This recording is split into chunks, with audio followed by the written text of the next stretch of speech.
Torres company घोटाळा प्रकरणी मुंबई हायकोर्टानं पोलिसांच्या तपासावर तीव्र नाराजी व्यक्त केली आहे। आर्थिक गुन्हे शाखा आणि पोलिसांच्या तपासावर न्यायमूर्ती रेवती डेरे यांनी कडक ताशेरे ओढले। कोर्टात नेमकं काय घडलंय ते पाहूयात या स्पेशल रिपोर्टच्या माध्यमातून।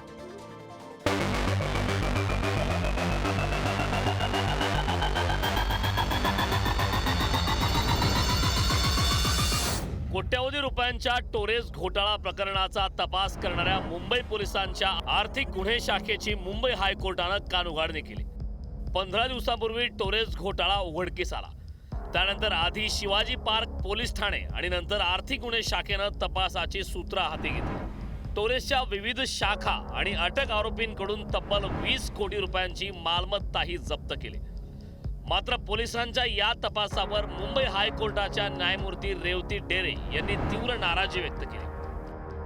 टोरेस कंपनीचे सर्व सीसीटीव्ही जप्त करा, ज्या हॉटेलमध्ये आरोपी थांबले होते तिथले सीसीटीव्ही जप्त करा। एवढंच नाही तर पोलीस आयुक्तालय आणि आर्थिक गुन्हे शाखेच्या एंट्री आणि एक्झिटचे सीसीटीव्ही सादर करा, असे आदेश न्यायाधीश डेरे यांनी दिले।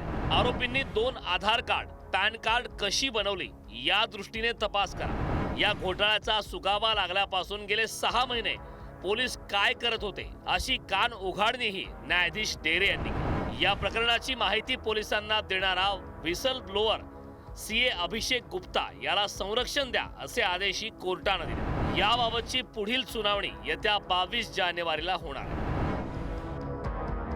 अब इसका नेक्स्ट डेट है वेडनेसडे 22 तारीख को 1 बजे।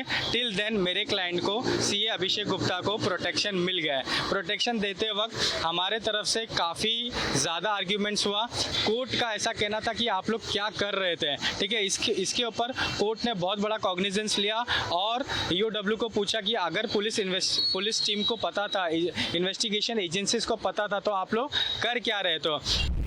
दरम्यान टोरेससाठी दुकान भाड्यानं घेऊन देणारी महिला लक्ष्मी यादव, टोरेसचे मॅनेजर आणि कॅशियर यांना 3 दिवसांची न्यायालयीन कोठडी देण्यात आली। 18 जानेवारीपर्यंत त्यांना न्यायालयीन कोठडीत डांबण्याचे आदेश ठाणे सत्र न्यायालयाने दिले। टोरेस घोटाळ्याची व्याप्ती पार रशिया आणि युक्रेनपर्यंत पोहोचली असून फरार असलेल्या 13 आरोपींविरोधात लुकआउट नोटीस जारी करण्यात आली। घोटाळ्यातले तब्बल 200 कोटी रुपये हवाला रॅकेट मार्फत परदेशात वळवण्यात आल्याची माहिती समोर आली। त्यामुळे या विदेशी धेंडांना अटक करण्याचं मोठं आव्हान तपास यंत्रणांपुढे असणार आहे। निखिल चव्हाणसह ब्युरो रिपोर्ट, पुढारी न्यूज।